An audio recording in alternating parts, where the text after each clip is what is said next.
नमस्कार. सह्याद्रीच्या कडा, वारकऱ्यांची भक्ती आणि संस्कृतीची गंगा जिथे वाहते तो आपला महाराष्ट्र.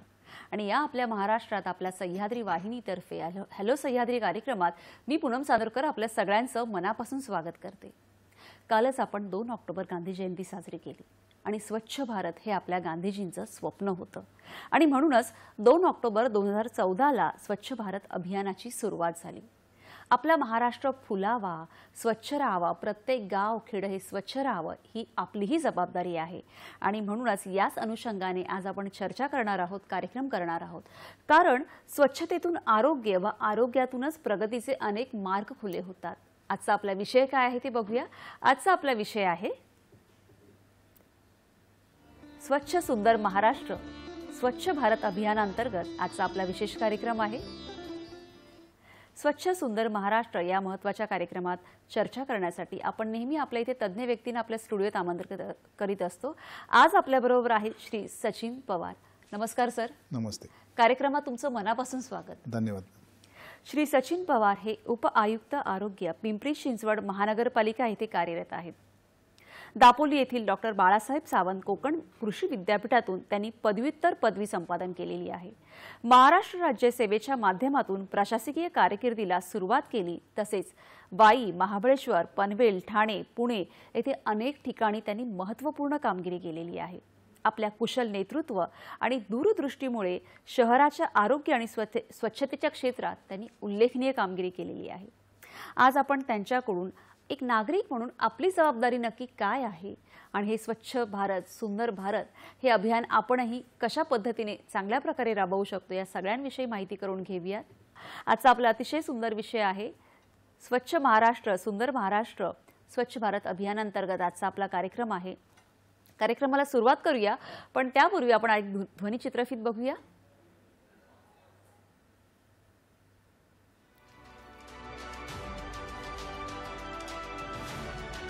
पिंपरी चिंचवड महानगरपालिकेनं स्वच्छ सर्वेक्षण 2024-25 मध्ये उल्लेखनीय कामगिरी केली. त्याचबरोबर शहरानं 7 स्टार कचरामुक्त शहर आणि वॉटर प्लस प्रमाणपत्र देखील मिळवलं.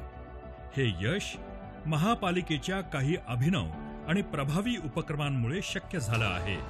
RRR सेंटर, जिथे नागरिक घरातील अनुपयोगी वस्तू दान करतात, सदर वस्तू गरजू व्यक्तींना दिली जाते, जेणेकरून डंप साईटवरील कचरा कमी होण्यास मदत होते. आरोग्य विभागाकडून RRR डॅशबोर्ड विकसित केला आहे. हा डॅशबोर्ड प्रभाग स्तरावर नागरिकांकडून जमा होणाऱ्या कचऱ्याचे व्यवस्थापन करतो, जिथे वस्तूदाता आणि वस्तू संग्राहक यांची माहिती ठेवली जाते. यात पुन्हा वापरल्या जाणाऱ्या वस्तूंचे प्रमाण रोज, आठवड्याच्या आणि महिन्याच्या अहवालांच्या स्वरूपात पाहता येते. या उपक्रमामुळे कचऱ्याचे प्रमाण आणि लँडफिल्सवरील भार दोन्ही कमी होण्यास मदत होईल. शून्य कचरा प्रकल्प, या प्रकल्पाच्या माध्यमातून जमा झालेला कचरा विलगीकरण करून त्याचा पुनर्वापर तसंच पुनर्निर्मिती केली जाते. याविषयी माहितीचे डॅशबोर्डच्या माध्यमातून संकलन ठेवले जाणार असून इथे रोज, आठवड्याचा आणि महिन्याचा अहवाल उपलब्ध होणार असून महिला बचत गटांकडून सुरू असलेल्या या प्रकल्पात कचरा संकलन आणि वर्गीकरण तसेच सेंद्रिय कचऱ्यापासून कंपोस्ट तयार करून पर्यावरण रक्षणाला हातभार लावला जाणार आहे. Integrated command and control centre अर्थात ICCC यंत्रणेनं कचरा संकलन व्यवस्थापनामध्ये महत्त्वाची भूमिका बजावली आहे. डॅशबोर्डद्वारे कचरा संकलन वाहने GPS आणि सेन्सरच्या मदतीनं रिअल टाइम ट्रॅक केली जातात. त्यामुळे वेळापत्रक आणि मार्गांचे अचूक नियोजन शक्य होते.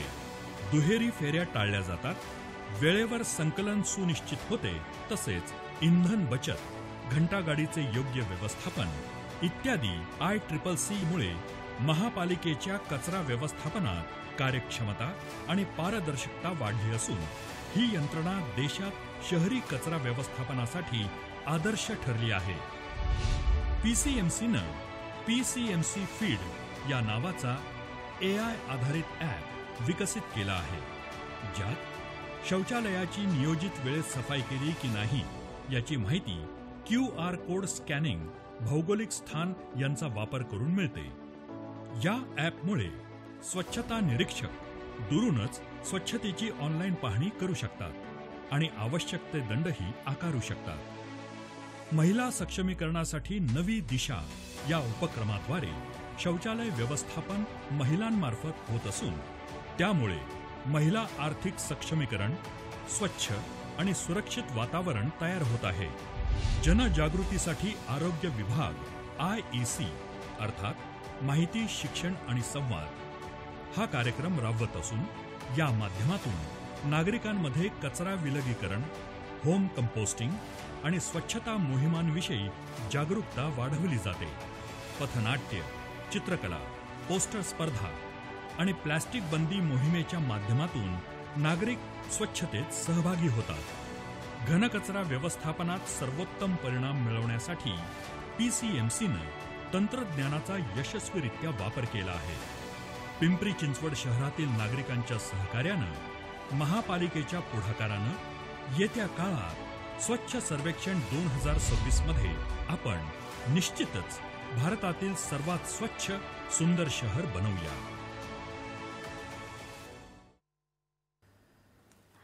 सर, खरं तर आत्ता ही जी ध्वनिचित्रफित आपण बघितली तर अनेक उपक्रम आणि त्यातून कशा पद्धतीने सगळ्याचा विकास झालाय. म्हणजे आपण म्हणतो की स्वच्छतेतून आरोग्य, आरोग्यातून आनंद आणि आनंदातून प्रगती खरी साधली जाते आणि तेच आता आम्ही बघितलं इथे. तर ह्या सगळ्यांविषयी आपल्याला चर्चा करायची आहे, पण मुळात स्वच्छ भारत अभियानाची सुरुवात, पार्श्वभूमी याविषयी थोडं सांगा आम्हाला. यामध्ये प्रामुख्याने मॅडम आपण जर बघितलं की 2 ऑक्टोबर 2014ला माननीय पंतप्रधान महोदयांनी त्याची लाल किल्ल्यावरून घोषणा केली आणि खऱ्या अर्थाने भारतामध्ये इव्हन महाराष्ट्रामध्ये खूप चांगल्या प्रकारे स्वच्छतेवरती आपण लक्ष केंद्रित करू शकलो आणि दिवसेंदिवस त्याची चांगल्या प्रकारे प्रगती होत चालली आहे. सुरुवातीला आपल्याला ज्या ठिकाणी कचऱ्याचे ढीग दिसायचे त्या ठिकाणी आता जरा चांगल्या प्रकारे आपण तिथं त्या ठिकाणी गोष्टी सुशोभित केलेल्या आहेत, कचरा दिसत नाही आहे. त्याचबरोबर कचरा प्रक्रियेवरती आपण विशेष भर देऊ शकलो. कचरा प्रक्रिया व्हायला लागली आणि कचऱ्यापासून काही उत्पन्न निर्मिती व्हायला सुरुवात झाली. अशा प्रकारचे बरेच उपक्रम झाले. त्याचबरोबर ODF म्हणजेच ओपन डेफिकेशन फ्री सिटीज तयार झाल्या. उघड्यावर शौचास जाण्यास बंदी झाली आणि सर्व लोकांनी त्याचे पालन तंतोतंत पालन केले. अशा प्रकारे आमूलाग्र असा बदल या स्वच्छ भारत अभियानाच्या अनुषंगाने झाला. विशेषतः करून पिंपरी चिंचवड महानगरपालिकेमध्ये माननीय आयुक्त शेखर सिंग यांच्या नेतृत्वाखाली तर खूप मोठ्या प्रमाणात आम्ही टेक्नॉलॉजीचा वापर तसेच तेथील नागरिकांचा सहकार्य आणि तेथील लोकप्रतिनिधींचा उत्स्फूर्त असा प्रतिसाद या तिन्ही संगमाने आपण त्या ठिकाणी चांगल्या प्रकारे काम करून घनकचरा व्यवस्थापन असेल, लोकांच्या मध्ये जनजागृती असेल, मोठ्या प्रमाणात आपण त्या ठिकाणी करू शकलेलो आहे. नक्कीच. म्हणजे खरं तर हा विषय तसा खूप मोठा आहे, कारण जेव्हा आपण म्हणतो की स्वच्छ आणि सुंदर महाराष्ट्र, स्वच्छ सुंदर भारत अभियान, त्यामुळे प्रत्येक आपलं गाव, प्रत्येक शहर आणि एक कोपरा न कोपरा स्वच्छ राहावा हीच आपली एक म्हणजे आपली प्रत्येकाची जबाबदारी असं आपण म्हणू शकतो. तर या अभियानाचे उद्दिष्ट काय आहेत, काय सांगा? नाही, यामध्ये सुरुवात जी होती ती कचऱ्यापासून मुक्तता ही पहिली सगळ्यात महत्त्वाची उद्दिष्ट होतं. त्याच्यानंतर उघड्यावर शौचास बंदी सुरुवातीला झाली. त्याचबरोबर सगळ्यात नंतर दुसरा फेज आला तो कचरा व्यवस्थापन म्हणजे मॅनेजमेंट, प्रोसेसिंग, कलेक्शन आणि प्रोसेसिंग याच्यावरती मोठ्या प्रमाणात लक्ष केंद्रित केलं आणि याच्यामध्ये वारंवार सुधारणा होत गेलेल्या आहेत आणि त्या सुधारणा पिंपरी चिंचवड शहराने सुद्धा मोठ्या प्रमाणात त्या ठिकाणी पाहिलेल्या आहेत की सुरुवातीला आमच्याकडे प्रोसेसिंग कशा प्रकारे होतं आणि आज आम्ही काय प्रोसेसिंग करतो, कशा प्रकारे आपण प्रत्येक घटकाचं आपण प्रोसेसिंग करतो. म्हणजे कचऱ्याचं तर प्रोसेसिंग करतोच, बांधकाम राडारोड्याचं प्रोसेसिंग करतो, प्लॅस्टिकचं प्रोसेसिंग करतो. अशा प्रत्येक घटकाचं, प्रत्येक आयटमचं आपण प्रोसेसिंग, त्या बायोमेडिकल वेस्टचं आपण प्रोसेसिंग करतो. अशा प्रत्येक ह्याचं प्रोसेसिंग करून कचऱ्याचे योग्य व्यवस्थापन त्या ठिकाणी केलं जातं. नक्कीच. पण मग ह्याच्यामध्ये सरकारतर्फे कोणकोणते उपक्रम राबवले जातात? यामध्ये मॅडम प्रामुख्याने आता स्वच्छ भारत अभियान, स्वच्छ महाराष्ट्र अभियान हे दोन अभियान या ठिकाणी महाराष्ट्र राज्यामध्ये सुरू आहेत. स्वच्छ महाराष्ट्र अभियान हे स्वच्छ भारत अभियानाचाच एक भाग आहे आणि त्याच्या अनुषंगाने विविध उपक्रम त्याच्या अंतर्गत केले जातात. त्याच्यामध्ये मी जसं सांगितलं तसं आपल्या कलेक्शन असेल, म्हणजे कचरा उचलण्यापासून कचरा प्रक्रियेपर्यंत जे काही टप्पे आहेत त्याच्यासाठी मोठ्या प्रमाणात अर्थसहाय्य केंद्र व राज्य सरकारकडून त्या ठिकाणी दिलं जातं आणि शहरांना अशा प्रकारचं अर्थसहाय्य दिल्यामुळे शहरं स्वयंपूर्ण त्याच्यामध्ये प्रक्रिया याच्यामध्ये स्वयंपूर्ण व्हायला लागलेली आहेत आता मोठ्या प्रमाणामध्ये. नक्कीच, म्हणजे आता आपण म्हणू शकतो की 17 सप्टेंबर ते 2 ऑक्टोबर हा नुकताच पंधरवडा आपला या अभियानाचा संपलेला आहे. पण नुसते त्याच वेळेत नाही तर वर्षभर हे उपक्रम सुरू असतात नाही? बिलकुल. आता आपण जर बघितलं तर 17 सप्टेंबर ते 2 ऑक्टोबर हा स्वच्छता ही सेवा या नावाने पंधरवडा सुरू होता. कालच पिंपरी चिंचवड महानगरपालिकेची पण त्या पंधरवड्याची सांगता झाली. आम्ही पण त्याच्यामध्ये भरीव असे कार्यक्रम त्या ठिकाणी घेतलेले होते. राज्य शासनाने, केंद्र सरकारने मोठ्या प्रमाणात त्याच्यामध्ये पंधरवड्यामध्ये कृती आराखडे तयार करून दिले होते. त्याच्याप्रमाणे सर्व स्थानिक स्वराज्य संस्था त्याची अंमलबजावणी त्या ठिकाणी करत होते. आता त्यामध्ये स्वच्छता ही सेवा करत असताना, स्वच्छतेची सेवा करत असताना स्वच्छता ही स्वभाव अशा प्रकारे आपल्यामध्ये तो काही गुण आपल्यामध्ये यावेत, आपण त्याचं आत्मसात करावं आणि आपण पण स्वच्छतेमध्ये आपला हातभार द्यावा, हे त्याच्या मागचा प्रमुख उद्देश होता. आणि त्याच्यामध्ये बऱ्याच अंशी आम्ही पिंपरी चिंचवड शहरामध्ये मोठ्या प्रमाणात जनजागृती करू शकलो, लोकांना त्याच्यामध्ये सहभागी करून घेऊ शकलो आणि त्याच्यातून फलनिश्चिती हेच आहे की लोकांमध्ये, स्वभावामध्ये, नागरिकांच्या बदल करू शकलो, हेच महत्त्वाचं आहे त्याच्यामध्ये. मला असं वाटतं आता सर तुम्ही जो शब्द वापरला की स्वच्छता हा स्वभाव, तर हे खूप महत्त्वाचं आहे. म्हणजे आपण असं म्हणतो की आता आपण हा पंधरवडा साजरा केला किंवा वेगवेगळे उपक्रम राबवतो आहे, जनजागृती करत आहोत, पण त्याही पेक्षा एक पाऊल पुढे जाऊन जर स्वच्छता हा स्वभाव झाला तर खूप फरक पडेल नाही? बिलकुल मॅडम. आपण जर बघितलं, स्वच्छता हा स्वभाव होणं अत्यंत गरजेचं आहे. म्हणजे मला आठवते, मी शाळेत असताना आम्हाला कधी स्वच्छतेबद्दल कधी शिकवलेलं आठवत नाही, पण आज आपण जर बघितलं 2014 नंतर विशेष करून शाळांमध्ये, कॉलेजेसमध्ये स्वच्छतेबद्दल त्याचे धडे द्यायला लागले, त्याची लोकांना माहिती व्हायला लागली, मुलांमध्ये त्याची जागृती झाली आणि जेव्हा मुलांमध्ये जागृती होती त्यावेळी खऱ्या अर्थाने घरामध्ये जागृती होते आणि मुलंच सांगतात की तुम्ही इथे कचरा टाकू नका. हा स्वभाव जोपर्यंत होत नाही तोपर्यंत आपण त्याच्यामध्ये बदल करू शकणार नाही. परंतु निश्चितच 2014 नंतर खूप मोठ्या प्रमाणात बदल त्याच्यामध्ये दिसत आहेत. नक्कीच. आपण एक फोन घेऊया आणि चर्चा अशीच पुढे चालू ठेवूया. अजिंक्य गोळे आपल्याशी बोलतायत बदलापूरवरून. नमस्कार.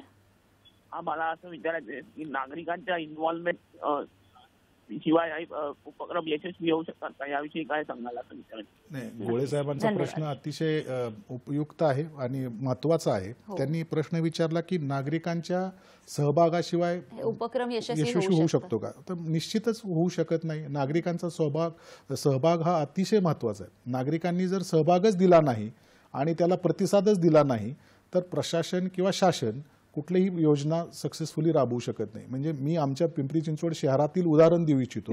नागरिकांचा, NGOचा, तिथल्या लोकांचा अतिशय उत्स्फूर्त असा प्रतिसाद त्या ठिकाणी असतो. लोक स्वतःहून खूप जागरूक आहेत की बाबा त्या ठिकाणी कचऱ्याच्या समस्येबाबत असेल, कचऱ्याबाबत असेल, लोक स्वतःहून पुढे येतात, त्याच्यामध्ये विविध कार्यक्रमांमध्ये सहभागी होतात आणि हा जर सहभाग नसेल तर कुठलीही योजना सक्सेसफुल होऊ शकत नाही त्याशिवाय, नागरिकांच्या सहभागाशिवाय. नक्कीच. कारण प्रत्येक, जसं आपण सुरुवातीला सांगितलं की आपला महाराष्ट्र, देश, शहर, राज्य स्वच्छ ठेवणं हे म्हणजे फक्त सरकारची नाही तर आपल्या प्रत्येकाची जबाबदारी आणि ती आपण ओळखली पाहिजे. अगदी बरोबर. अगदीच. ग्रामीण भागामध्ये हे उपक्रम कसे यशस्वी होतात मग? ग्रामीण भागामध्ये सुद्धा मोठ्या प्रमाणात याची चळवळ सुरू झालेली आहे. जसं शहरी भागामध्ये शहरी स्वच्छता अभियान चालतं, तसं ग्रामीण स्वच्छता अभियान सुद्धा त्याच्यामध्ये मोठ्या प्रमाणात केंद्र सरकारच्या माध्यमातून सुरू आहे. आणि आता मगाशी बोलताना तुम्ही अजून एक उपक्रमाबद्दल सांगितलं की जसं आपण ग्रामीण भागाचा विषय निघाला तर अशा काही गावांमध्ये काही महिलांसाठी त्या गावातला कचरा त्याच गावामध्ये त्यांनी त्याच्यातून काही उत्पादनं तयार करावीत असाही उपक्रम आहे सर.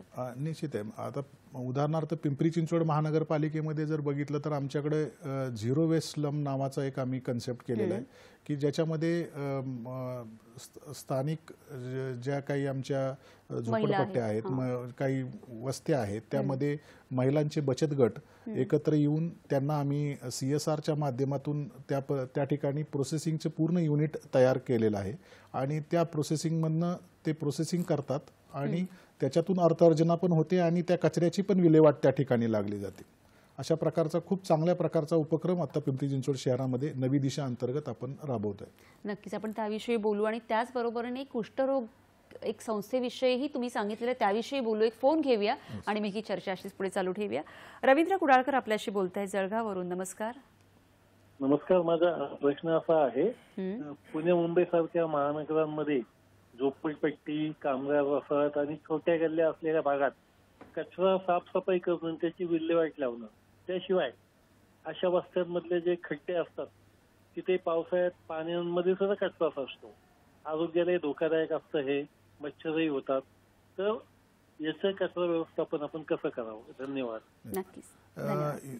खूप चांगला प्रश्न आहे यांचा. मी तेच आपण त्या प्रश्नाकडेच आता मला तुम्ही त्याच्या अनुषंगानेच प्रश्न विचारला की यामध्ये गरीब वस्त्या असतील किंवा ज्या झोपडपट्ट्या आहेत असं त्यांनी प्रश्न विचारला की झोपडपट्ट्यांमध्ये कचरा व्यवस्थापन कशा प्रकारे करावं. पिंपरी चिंचवड शहरामध्ये आम्ही अशा वस्त्यांमध्ये CSRच्या माध्यमातून झिरो वेस्ट स्लम नावाचा एक कन्सेप्ट आम्ही चालू केला.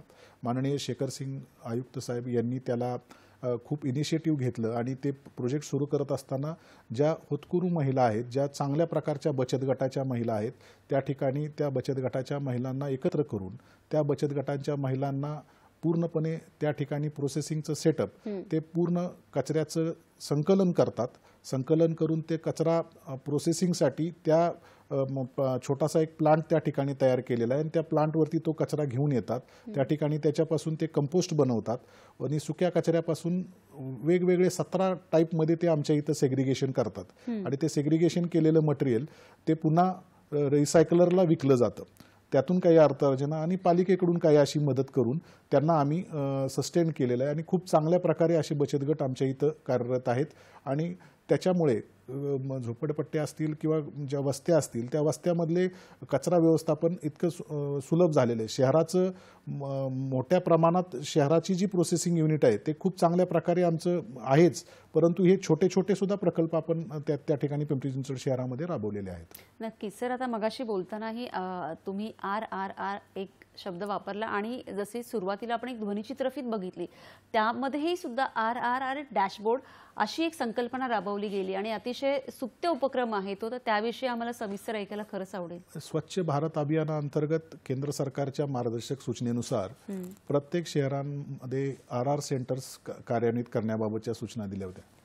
माननीय आयुक्तांनी त्याच्यामध्ये खूप आमच्या रिग्रसली त्याच्यामध्ये इनिशिएट घेतला की याच्या मागचा उद्देश चांगला आहे की RR सेंटरमध्ये जर आपण बघितलं RRR रिड्यूस, रियूज आणि रिसायकल हा त्याचा कन्सेप्ट आहे आणि हे सगळे सेंटर्स आमच्याकडे 32 वॉर्ड्स आहेत. 32 वॉर्ड्समध्ये आम्ही हे सगळे RR सेंटर्स चालू केलेले आहेत आणि ह्या RR सेंटरच्या माध्यमातून आपल्याला जे नको असणाऱ्या वस्तू आहे जे आपण कचऱ्यात टाकतो त्या RR सेंटर्सला दिल्या जातात आणि पुन्हा ते RR सेंटर्स आम्ही काही NGOजना चालवायला दिलेले आहेत आणि हे NGOज पुन्हा त्या वस्तूच रिफर्बिश करून किंवा थोडंसं त्याला काय पॉलिश करून थोडक्यात असं म्हणायला हरकत नाही, ते गरजू लोकांना त्या दिल्या जातात आणि त्याची नोंद ठेवली जाते. दाता देणाऱ्याची नोंद आणि घेणाऱ्याची नोंद दोघांचीही नोंद ठेवली जाते.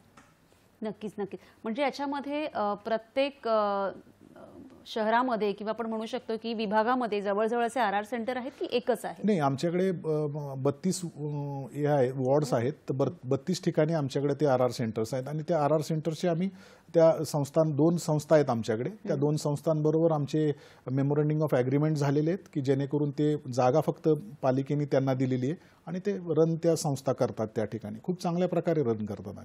नक्कीच सर. या अभियानाची सुरुवात आपल्या महानगरपालिकेमध्ये कशी झाली? खरं पाहिलं तर 2014 पासूनच पालिकेने या अभियानाला मध्ये सहभाग नोंदवलेला आहे. ज्यावेळेस 2 ऑक्टोबर 2014ला स्वच्छ भारत अभियान सुरू झालं, तसं पिंपरी चिंचवड शहराने सुद्धा त्याच्यामध्ये सातत्याने चांगल्या प्रकारे काम करून ते त्याच्यामध्ये सहभाग नोंदवलेला आहे. आता विशेष करून या 2-3 वर्षामध्ये जसं माननीय आयुक्त शेखर सिंग साहेबांनी पालिकेची धुरा सांभाळली त्यापासून आमच्याकडे आमूलाग्र असा बदल झाला. प्रोसेसिंग असेल, IEC असेल, त्यानंतर कलेक्शन ट्रान्सपोर्टेशन असेल, टेक्नॉलॉजीचा वापर असेल, मोठ्या प्रमाणात सरांनी इन्सिस्ट केलं की टेक्नॉलॉजी त्याच्यामध्ये वापरली गेली पाहिजे. तर पालिकेच्या आपल्या प्रत्येक ह्याच्यामध्ये टेक्नॉलॉजी, मग आमच्याकडे मेकॅनिकल रोड स्वीपिंग्स चालतात, त्याचबरोबर इंटिग्रेटेड कमांड सेंटर आहे आमच्याकडे की ज्याच्यावरून आम्ही मॉनिटर करतो की ज्या ठिकाणी आमच्या कलेक्शन सिस्टम इफिशियंटली चालते का नाही, गाड्या रोज तिथे जात आहेत का कलेक्शन करण्यासाठी, हे बघण्यासाठी आमच्याकडं आपण जर चित्रफितीमध्ये बघितलं असेल तर त्याच्यामध्ये इंटिग्रेटेड कमांड सेंटर आमचं कार्यान्वित केलं.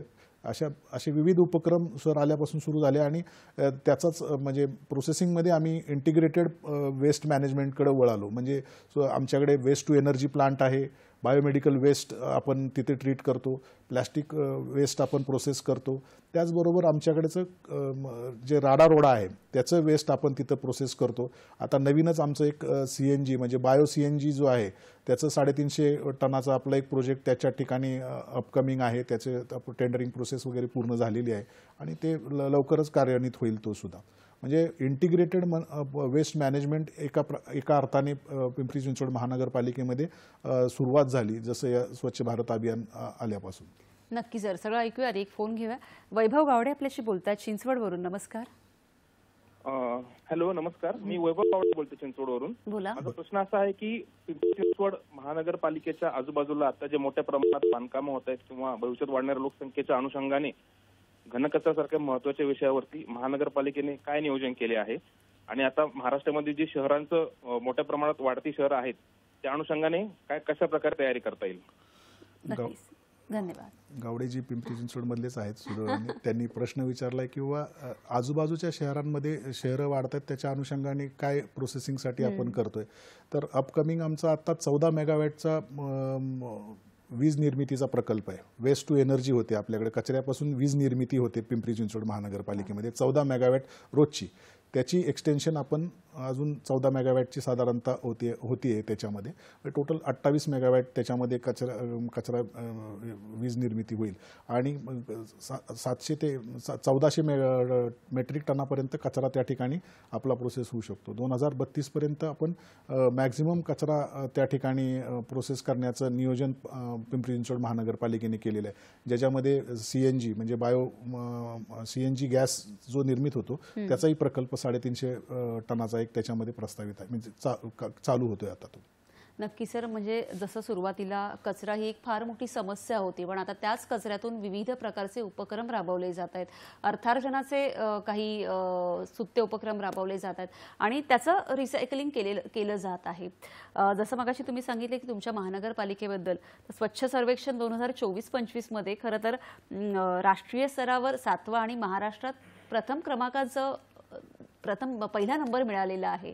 तरी खरंच अभिमानाची गोष्ट आहे. त्याविषयी सर ऐकायला आवडेल. नाही, निश्चितच मॅडम ही अभिमानाची गोष्ट आहे, परंतु हा एक कलेक्टिव्ह एफर्ट आहे. म्हणजे आमचे पिंपरी चिंचवड शहरातील नागरिक असतील, पिंपरी चिंचवड शहरातील लोकप्रतिनिधी असतील आणि तिथले प्रशासन, ह्या सगळ्यांचं एक कंबाईंड एफर्ट्स म्हणता येतील याला. आणि हे त्यांचं सर्वांचं यश आहे. हे कुणा एकट्याचं यश त्या ठिकाणी म्हणता येणार नाही. निश्चितच टीम लीडर समवन रिप्रेझेंट्स, पण ते सगळं एक कलेक्टिव्ह त्याच्यामध्ये सगळ्यांचं एफर्ट्स आहेत. नागरिकांनी सहकार्य केलं नसतं तर हे शक्य झालं नसतं, लोकप्रतिनिधींनी त्याला सपोर्ट केला नसता तर शक्य झालं नसतं. म्हणून हे खऱ्या अर्थाने सर्वांचं त्याच्यामध्ये योगदान आल्यामुळे हे पिंपरी चिंचवड शहराला एक आपण चांगल्या प्रकारे मानांकन मिळवू शकलो. आणि याच्याही पुढे जाऊन शहर तिथं थांबणार नाही आहे. त्याच्याही पुढे जाऊन प्रथम क्रमांक कसा मिळवता येईल आपल्याला, याच्यासाठी आमचे नियोजन त्या ठिकाणी सुरू आहे. नक्कीच, म्हणजे मला असं वाटतं की हळूहळू अशाच पद्धतीने जर नागरिकांचा सहभाग मिळाला आणि प्रत्येकाचाच, तर स्वच्छ आणि सुंदर भारत ही जी आपली एक स्वप्नातली संकल्पना होती ती प्रत्यक्षात लवकरच उतरवेल. निश्चितच सर, त्याचबरोबरीने नवी दिशा हा एक खूप चांगला उपक्रम तुमच्या इथे राबवला जातो आणि त्याला खूप मोठे मोठे पुरस्कारही मिळालेले आहेत. तर त्याविषयी सांगा ना. हे नवी दिशा ही एक संकल्पना अशा प्रकारे आहे की महिलांना सक्षमीकरण करण्याकरिता आपण तो कार्यक्रम घेतलेला आहे आणि त्याच्यामध्ये जे सार्वजनिक शौचालय आहेत, साधारणतः पिंपरी चिंचवड शहरातील 70 सार्वजनिक शौचालय हे तिथल्या स्थानिक महिला बचत गट चालवतात आणि ते चालवल्यापासून आम्हाला एक बदल त्याच्यामध्ये जाणवला की जी तूटफूट होती टॉयलेट्समध्ये किंवा ज्या काही साहित्य चोरीला जाण्याचा प्रकार वगैरे जो होतो तो कमी झाला, झिरो होत गेला आणि त्याच्यामुळे महिलांचं त्याच्यामध्ये लक्ष राहिलं. क्लिनलीनेसवरती तो बचत गट साधारणतः त्याच वसाहतीमधला होता, सिलेक्ट केलेला होता आणि त्यांना तो क्लिनलीनेस त्या ठिकाणी मेंटेन केला. त्याच्यामुळं एक चांगलं 70 ठिकाणचं आम्हाला एक चांगला रिस्पॉन्स त्या ठिकाणी नवी दिशा अंतर्गत मिळाला. आता ते आम्ही अजून एक्सटेंड करायच्या मानसिकतेत आहोत, परंतु बचत गटांना अजून आता कॉन्टॅक्ट करून त्याच्यामध्ये आपण ते वाढवण्याचा प्रयत्न करत आहोत.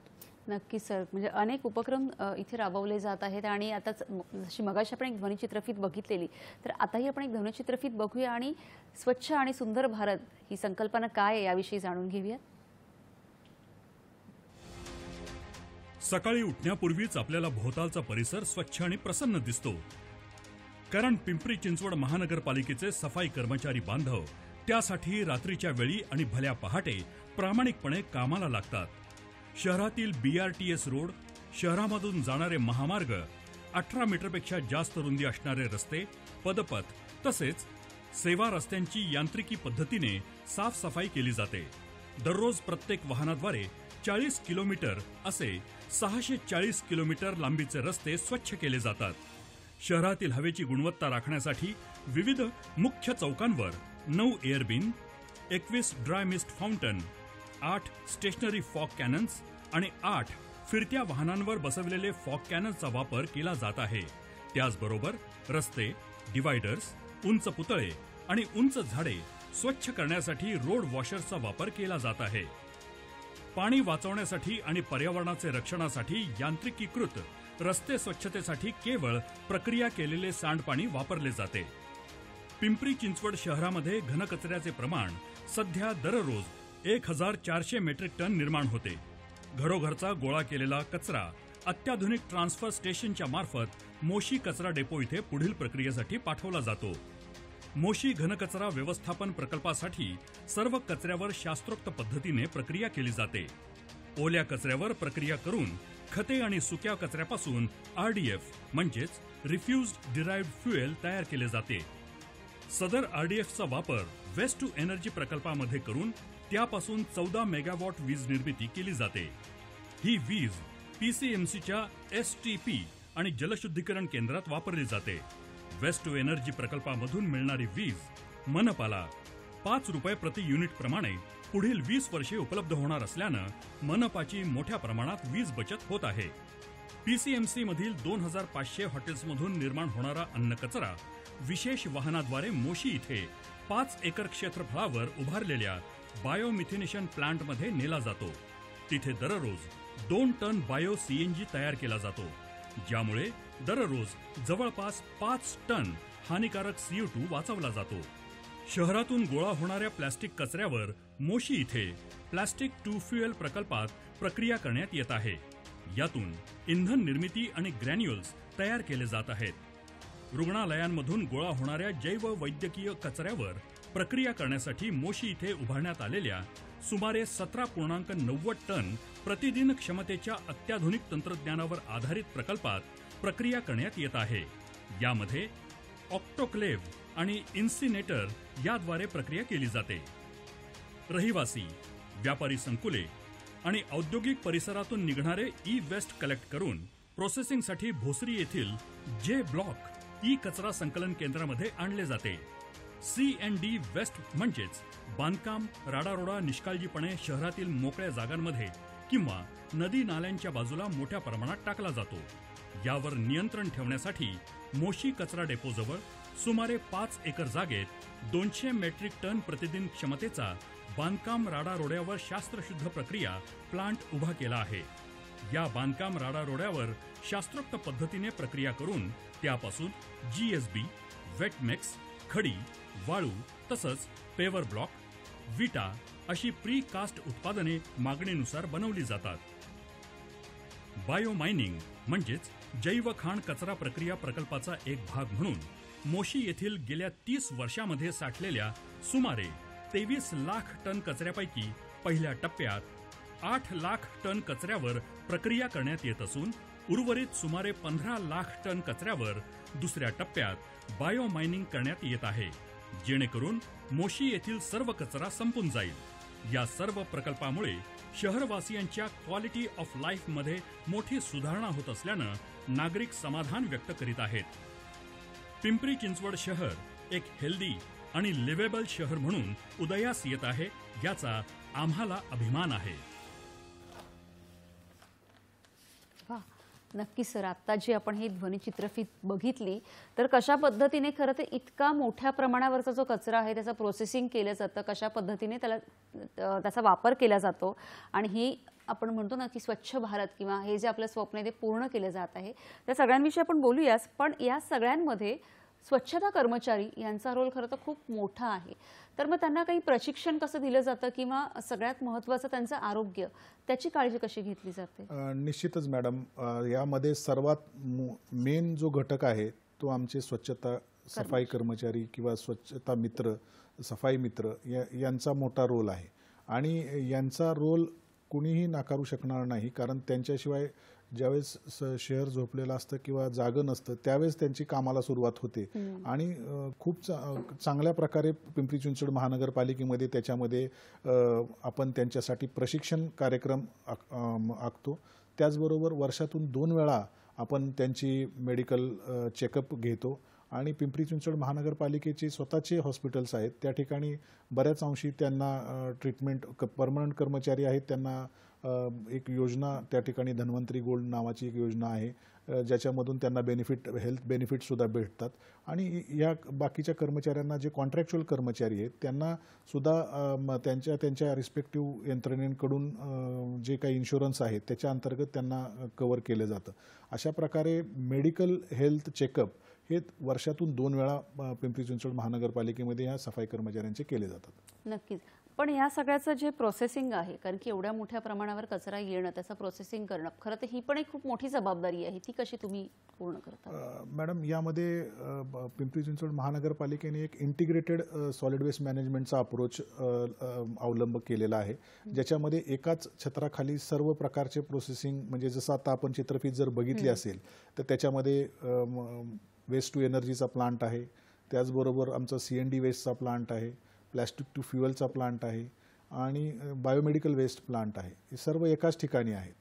त्याचबरोबर आमचं CNG म्हणजे आपण CNG जो वेट वेस्टपासून CNG बनतो तो सुद्धा प्लांट एकाच ठिकाणी कार्यरत आहे. सर्व एकाच ठिकाणी मोशी इथे या ठिकाणी आमचं त्या ठिकाणी प्लांट कार्यरत आहेत आणि ते सर्व प्लांट्स वेगवेगळ्या प्रकारची जबाबदारी पार पाडत असतात. म्हणजे उदाहरणार्थ वेट वेस्ट CNG मध्ये वेट वेस्ट दिला जातो आणि त्याच्यापासून गॅस निर्मिती होते. त्यानंतर बाकी सुका कचरा साधारणतः आमच्या ह्याच्यामध्ये जातो, वेस्ट टू एनर्जीमध्ये जातो आणि त्याच्यापासून वीज निर्मिती तयार होते.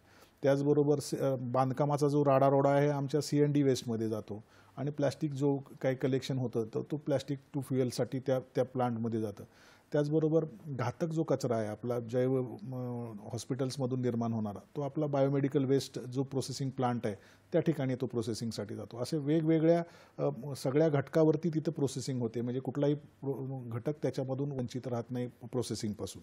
नक्कीच. पण या सगळ्यांमध्ये सर हवेची गुणवत्ता किंवा आपण म्हणतो प्रदूषण कमी करणं किंवा एकंदरीत पर्यावरणाचं संतुलन कसं राखलं जातं?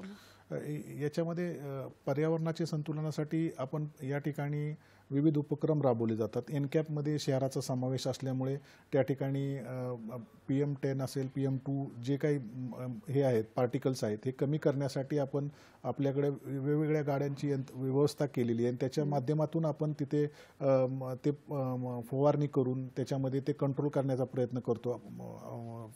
मिस्ट फॉग करून आपण त्याच्यामध्ये त्याला कंट्रोल करण्याचा प्रयत्न करतो.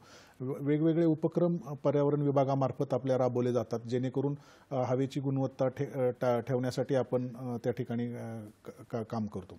नक्कीच. आणि या सगळ्यामध्ये मला तंत्रज्ञान ही खूप मोठी भूमिका पार पाडतं, तर त्याविषयी सांगा ना सर. निश्चितच मॅडम, आपण जसं मगाशी मी सुरुवातीलाच आपल्याला सांगितलं की टेक्नॉलॉजीचा वापर मॅक्झिमम माननीय आयुक्त महोदयांचं सारखं त्याच्यामध्ये इन्सिस्टन्स आहे की टेक्नॉलॉजीचा वापर त्याच्यामध्ये करा. म्हणून मग आपल्याकडे AI बेस्ड बऱ्याचशा गोष्टी आपण त्याच्यामध्ये घेतलेल्या आहेत. म्हणजे आताच्या नवीन AI तंत्रज्ञानाच्या अनुषंगाने आपण टॉयलेट फीड ॲप असतील, वेगवेगळे ॲप्स असतील, आपले त्या मॉनिटरिंग ॲप असतील. आमचं कमांड सेंटर आपण म्हणजे निश्चितच बघण्यासारखं आहे की ज्यामध्ये आम्ही गाड्यांचे मॉनिटरिंग, गाडी याच्यापासून वर्कशॉपपासून निघाल्यापासून ते लास्ट डेपोपर्यंत जाईपर्यंत त्याच्यामध्ये आपण त्याचं मॉनिटरिंग करतो. मध्ये ट्रान्सफर स्टेशन्स आपण चांगले प्रकारचे डेव्हलप केलेले आहेत की ज्याच्यामध्ये कचरा स्थानांतरण केंद्र त्या ठिकाणी आहेत आणि ते कचरा ट्रान्सफर त्या ठिकाणी होतात आणि तिथून ते मेन प्रोसेसिंग युनिटवरती दिले जातात. नक्कीच. त्याचबरोबर आपल्याकडचे डाटा सेंटर जो आहे त्याच्याकडून काही माहिती मिळते. मग सर्व प्रकारच्या गाड्या जे काम करतात फील्डवरती त्यांचं मॉनिटरिंग त्या डाटा सेंटरच्या माध्यमातून आपण कमांड सेंटरच्या माध्यमातून करतो. त्याचे संपूर्ण ॲनालिसिस आपल्याकडे केलं जातं की गाडीचं स्पीड किती होतं, गाडी कशा प्रकारे पळाली, त्यानंतर गाडीने काम किती केलं, आजच्या दिवसातलं काम पूर्ण झालं का, हे सगळं त्याच्यामध्ये मॉनिटर केलं जातं. आणि हे सगळं तंत्रज्ञानाच्या मदतीनेच त्या ठिकाणी शक्य झालं. त्याचबरोबर आमचे जे प्रोसेसिंग प्लांट्स आहेत हे सर्व पूर्णपणे स्काडा सिस्टम त्याला बसवलेली आहे. म्हणजे किती कचरा आला, किती प्रोसेस झाला, त्यापासून आउटपुट किती निघालं, हे सगळं त्याच्यामधून आपल्याला पाहायला मिळतं, बघता येतं. हे कुठलीही गोष्ट लपून राहत नाही आहे. ते सर्व आपण ऑनलाईन सुद्धा त्याच्यामध्ये बघू शकतो. नक्कीच. सर, मगाशीच असं आपण बघितलं, ध्वनिचित्रफिती बघितली आणि तुम्हीही सांगितले की RRR डॅशबोर्ड किंवा नवी दिशासारख्या खूप छान उपक्रम, महिला बचत गटांचा इतकं उपक्रम चालतो आणि या सगळ्यांमुळे अनेक विविध पुरस्कार मिळालेले आहेत. त्याविषयी सांगा ना. यामध्ये मॅडम पिंपरी चिंचवड महानगरपालिकेला मागच्याच वर्षी आपल्याला स्वच्छ भारत अभियानामध्ये आम्ही 7वा क्रमांक घेतला. त्याचबरोबर आम्ही वॉटर प्लस सिटी झालो आणि 7 स्टार सिटी पण आपण महाराष्ट्रातली नवी मुंबई, नंतर आपण नवी मुंबई आणि पिंपरी चिंचवड हे 2 शहरं आहेत. तर याचबरोबर आम्ही मागच्या वर्षी आम्हाला माझी वसुंधराचं पहिलं बक्षीस मिळालं राज्यस्तरीय. त्याचबरोबर मुख्यमंत्री स्पर्धा जी होती ह्याची शहरांची, त्याच्यामध्ये पिंपरी चिंचवड शहराला 3रा क्रमांक मिळाला. 5 कोटीचं बक्षीस मागच्या 2 वर्षापूर्वी त्यांना शहराला मिळालेलं होतं. असे विविध पुरस्कार शहराला या ठिकाणी मिळालेले आहेत आणि होपिंग की पुढच्या वर्षी आम्ही त्याच्यामध्ये राष्ट्रीय पातळीवर चांगल्या प्रकारची कामगिरी करू अशी आम्हाला या ठिकाणी अपेक्षा आहे. नागरिकांचा सहभागी तशा पद्धतीने चांगला आहे शहरामध्ये. नक्की सर. आता आपल्या आजच्या या प्लॅटफॉर्मवरून आपण सगळे म्हणजे तुम्ही आम्ही सगळ्याच नागरिकांनी आपापली जबाबदारी जर ओळखली ना तर नक्कीच आपण पहिल्या क्रमांकावर येऊ शकतो. सर, अशा अनेक संस्था आहेत की ते सुद्धा ह्या कामामध्ये मदत करतात, तर त्यांना तुम्ही कसं मार्गदर्शन करता किंवा काही प्रशिक्षण देता का? आता मॅडम यात जर बघितलं तर NGOज खूप चांगल्या प्रकारे आपल्याला सहकार्य करतात. म्हणजे पिंपरी चिंचवड शहरामध्ये खूप साऱ्या NGOज आहेत. म्हणजे मी आत्ताच लेटेस्ट आपल्याला उदाहरण देईल. आमची वारी असते, म्हणजे जगद्गुरू तुकाराम महाराजांची पालखी प्रस्थान होते. त्याचबरोबर माऊलींची पालखी शहरातून प्रस्थान होते. लाखो भाविक त्या ठिकाणी येत असतात आणि शहरामध्ये आम्ही अर्ध्या तासामध्ये शहर स्वच्छ करू शकलो. हे फलित कशाचं होतं की आमच्या सफाई कामगारांचं, त्याचबरोबर आमचे नागरिक आणि सगळ्यात महत्त्वाचं आमच्याकडे त्या ठिकाणी उपलब्ध असलेले NGOज. या NGOज ज्या होत्या त्या सर्व NGOजनी आम्हाला त्यामध्ये सहकार्य केलं आणि त्यांच्या सर्वांच्या सहकार्याने आपण ते शहर अर्ध्या ते 1 तासामध्ये आम्ही पूर्ण पालखी रूट जवळजवळ नाही म्हणलं तरी 8 ते 9 किलोमीटर अंतर असेल ते पूर्ण आम्ही स्वच्छता अर्ध्या ते 1 तासात करू शकलो. हे कशाचं फलित आहे तर हे नागरिकांचा सहभाग आणि त्यामध्ये असणाऱ्या सेवाभावी संस्था ज्या आम्हाला त्या ठिकाणी मदतीला आल्या त्यांनी खूप मोठ्या प्रमाणात त्या ठिकाणी सहकार्य केलं. खूप साऱ्या सेवाभावी संस्था त्यामध्ये स्वच्छ भारतमध्ये काम करण्यासाठी इच्छुक असतात आणि त्या येतात सुद्धा त्याच्यामध्ये काम करण्यासाठी. नक्कीच नक्कीच सर. एक फोन घेऊया, चर्चा पुढे चालू ठेवूया. मंगल आपटे आपल्याशी बोलतायत पुण्यावरून. नमस्कार, बोला.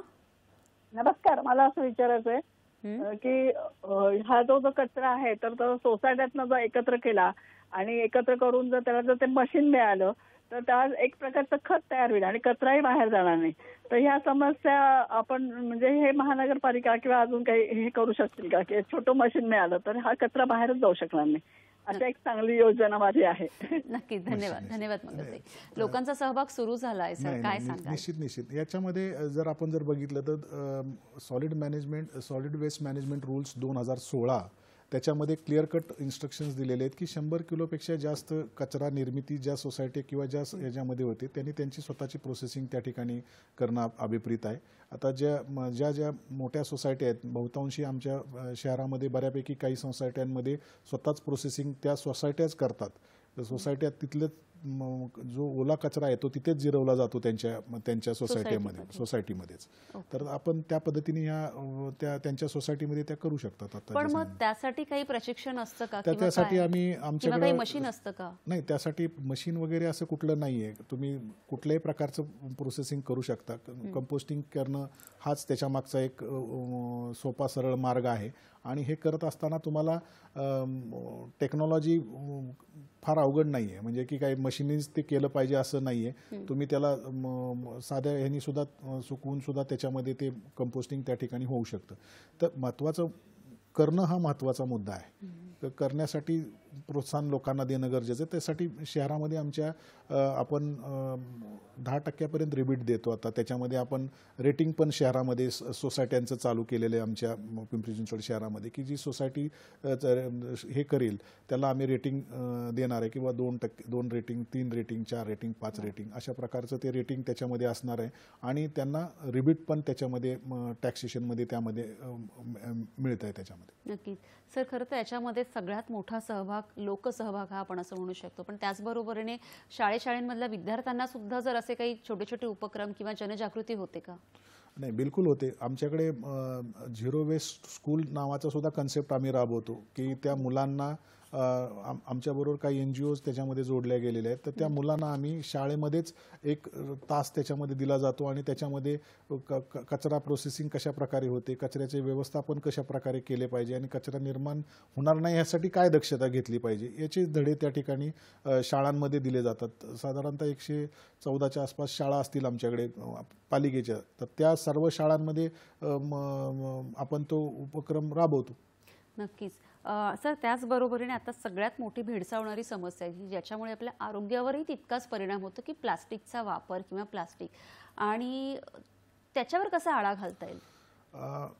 मॅडम, याच्यामध्ये सर्वात महत्त्वाचं की आम्ही आता जे शासनाने निर्देशित केलेलं जे म्हणजे महाराष्ट्र प्रदूषण नियंत्रण मंडळाने जे निर्देशित केलेलं जे मायक्रॉनचं प्लास्टिक आहे त्याच्यावरती आपण त्याच्या आतलं जे काही प्लास्टिक सापडतं त्याच्यावरती आपण दंडात्मक कारवाई करतो. मागच्या वर्षातच जवळजवळ आम्ही नाही म्हटलं तरी एक बऱ्यापैकी अमाऊंट आम्ही त्याच्यामध्ये दंडात्मक स्वरूपात आम्ही एन्फोर्स करून कलेक्ट केलेली आहे. सीज केलेलं आहे बरंचसं प्लॅस्टिक आणि ते सीज केलेलं प्लॅस्टिक आम्ही प्रोसेसिंगसाठी आमच्या प्लॅस्टिक टू वेस्ट या प्लांटवरती घेऊन जातो.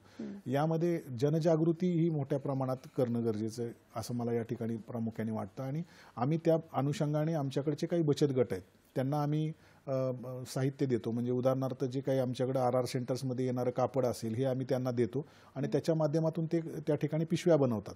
आणि एक उंजळ नावाची एक संस्था आमच्याकडे NGO जी आहे ती त्या ठिकाणी कापडी पिशव्या बनवते आणि त्या पिशव्या ते मार्केटमध्ये आम्ही त्यांना 2 ठिकाणी पिंपरी आणि आकुर्डी या 2 ठिकाणी आम्ही त्यांना जागा दिलेली आहे की त्या ठिकाणी त्यांनी बसावं आणि त्या कापडी पिशव्यांचं त्यांची विक्री करावी. परंतु विक्री करत असताना सुद्धा कुठलाही त्यांनी रेट ठेवलेला नाही.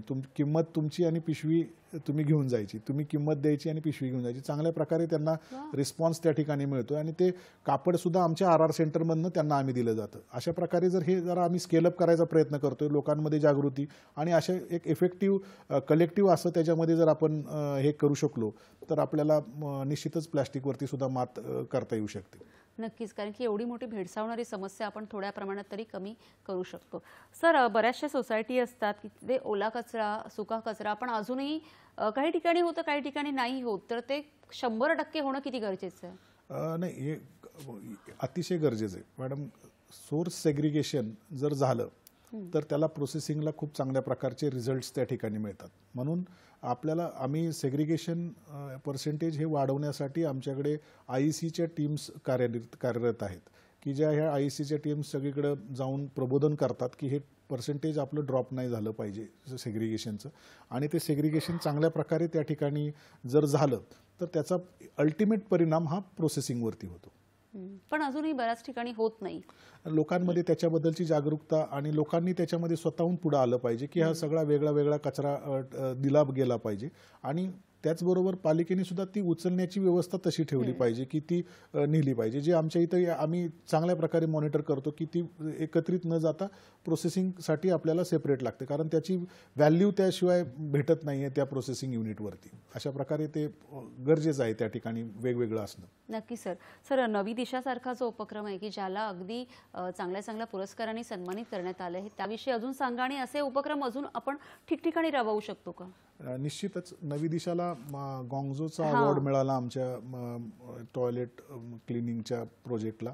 त्याच्यामध्ये चायनाच्या गॉंगझो या शहरामध्ये जो प्रतिष्ठित असा समजला जाणारा गॉंगझो अवॉर्ड आहे तो आपल्या याला मिळालेला होता, आणि त्याच्यामध्ये महिलांचा सहभाग आणि जसं वॅन्डलिझम म्हणजे जे तोडफोड जो प्रकार आहे तो बऱ्यापैकी कंट्रोलमध्ये आला. म्हणजे त्याच्यावरती लक्ष आता पब्लिक टॉयलेट म्हणजे हे पब्लिकच आहेत, म्हणजे त्याच्यामध्ये कुणाचं लक्ष देण्याचं काही विषयच नाही आहे. मग त्याच्यामध्ये ती रिस्पॉन्सिबिलिटी माझी नाही असं समजून लोकांना ते तोडफोड आवडत असावी कदाचित, परंतु मग ज्यावेळेस ही रिस्पॉन्सिबिलिटी आम्ही बचत गटांकडे दिली तर त्याचा एक चांगला इम्पॅक्ट आम्हाला जाणवला, आणि एक सोशल इम्पॅक्ट पडला तिथे, किंवा ते बचत गट चालवते बाबा, ते रोजच्या रोज साफसफाई करतायत आणि ते त्याच्या ठिकाणी हे करतायत, मेंटेन करतायत ते टॉयलेट, तर ते आपण खराब करायला नको, आणि तेच लोक वापरायला तिथं सुरुवात करायला चांगल्या प्रकारे सुरुवात झाली तिथं. म्हणजे तो एक फरक आम्हाला जाणवला त्याच्यामध्ये. नक्की सर. सर, या सगळ्यांमध्ये एक लोकसहभाग हा खूप महत्त्वाचाच मुद्दा आहे, तरी पण तो अजून वाढावा याच्यासाठी तुम्ही काय सांगाल? मॅडम, निश्चितच लोकसहभाग हा अतिशय महत्त्वाचा आहे. म्हणजे लोकांचा सहभाग जर नसेल तर कोणतीही योजना आपण जसं मगाशी चर्चा केल्याप्रमाणे सक्सेसफुल होऊ शकत नाही.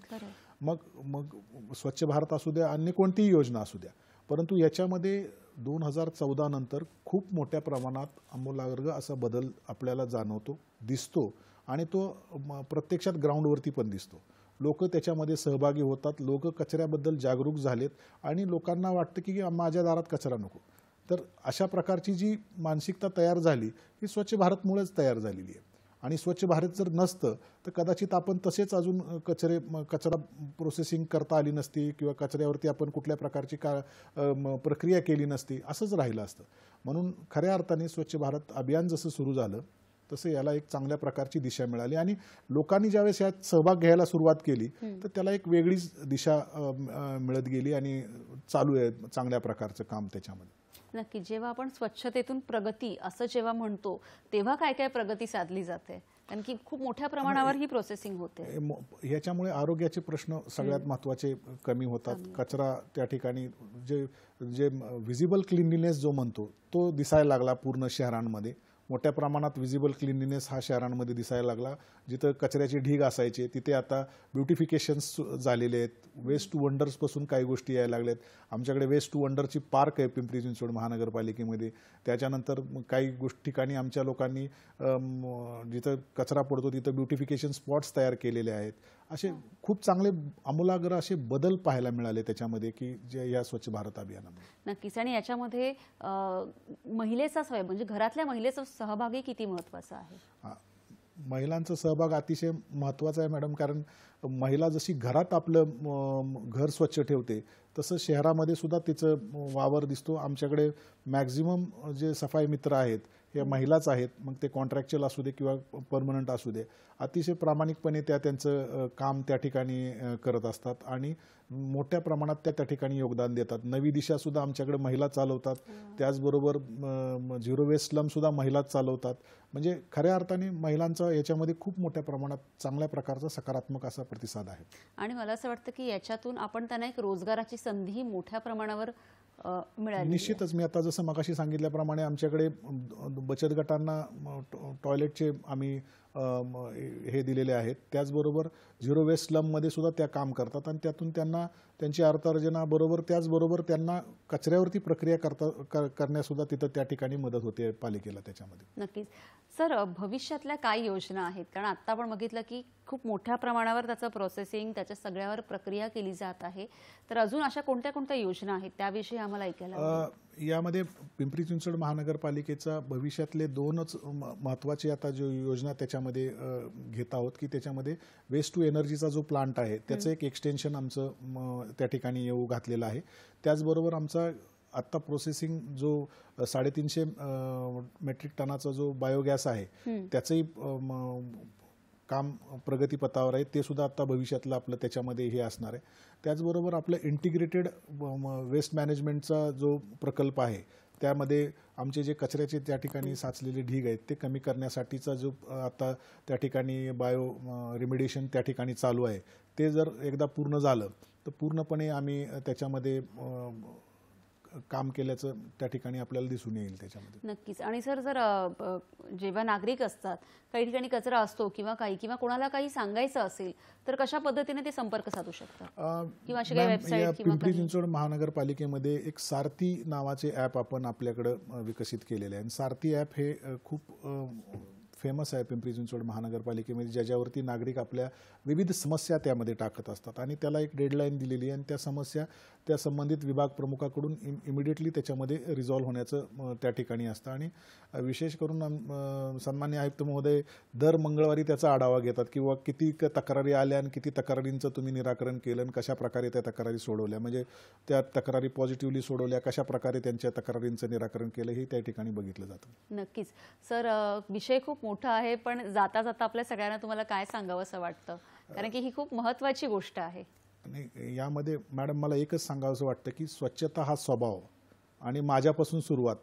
लोक कोणीतरी येऊन करेल आणि पालिकाच करेल किंवा मग शासनच करेल असं न करता आपण आपल्यापासून छोटी छोटी सुरुवात, मी कचरा करणार नाही आणि करू देणार नाही, हे थोडी आपण जरा हे केलं तरी आपण खूप चांगलं फलित या स्वच्छ भारत अभियानाचं झालं असं समजायला हरकत नाही. नक्कीच. तरी त्याचबरोबरीने अजून आपल्या सगळ्या विद्यार्थ्यांना किंवा युवा पिढीला तुम्हाला काय सांगावं असं वाटतं? मॅडम, निश्चितच युवा पिढी ही देशाचं भविष्य आहे आणि या देशाच्या भविष्याला आपल्याला सुरुवातीपासूनच शालेय उपक्रमांमध्ये त्याचे आता समावेश झालेला आहे की स्वच्छतेचे धडे देण्याबाबतची त्याच्यामध्ये ह्याच्यामध्ये काही अभ्यासक्रम पण आलेले आहेत. काही प्रोग्रामसुद्धा शाळांमध्ये EVSच्या माध्यमातून ह्याच्यातून चालले जातात. तर ते अजून रिग्रेस करणं गरजेचं आहे. जसं आपण परदेशात गेल्यानंतर म्हणतो की किती सुंदर आहे, असं आपल्या शहरांमध्ये सुद्धा वाटलं पाहिजे की यस, माझ्या शहरात सुंदर आहे, किती कुठेही कचरा नाही आहे असं वाटलं पाहिजे. आणि विद्यार्थ्यांना लहानपणापासूनच जर आपण हे धडे दिले तर विद्यार्थी उद्याचे नागरिक आहेत. तर ते निश्चितच त्याच्यामध्ये चांगल्या प्रकारे आपल्याला या अभियानामध्ये योगदान देतील. नक्कीच. जेव्हा आपण स्वच्छ भारत, सुंदर भारत, स्वच्छ महाराष्ट्र, आपला महाराष्ट्र जेव्हा हे सगळं आपण म्हणत असतो तेव्हा सरांनी आज खूप छान मूलमंत्रच दिलेला आहे की सुरुवात ही स्वतःपासून हवी आणि स्वच्छता ही आपली एक प्रकृती स्वभाव व्हायला पाहिजे, तरच हे सगळं शक्य आहे. कार्यक्रम कसा वाटला नक्की कळवा. माध्यमं तर तुम्हाला माहीतच आहेत. सर, खरं तर तुम्ही इथे आलात आणि एवढी छान माहिती आम्हाला दिली त्याबद्दल खरंच खूप खूप धन्यवाद. Thank you ma'am. थँक्यू. भेटूया पुढील भागात पुन्हा एका नवीन विषयासह. तोपर्यंत नमस्कार. सर असेच बसा.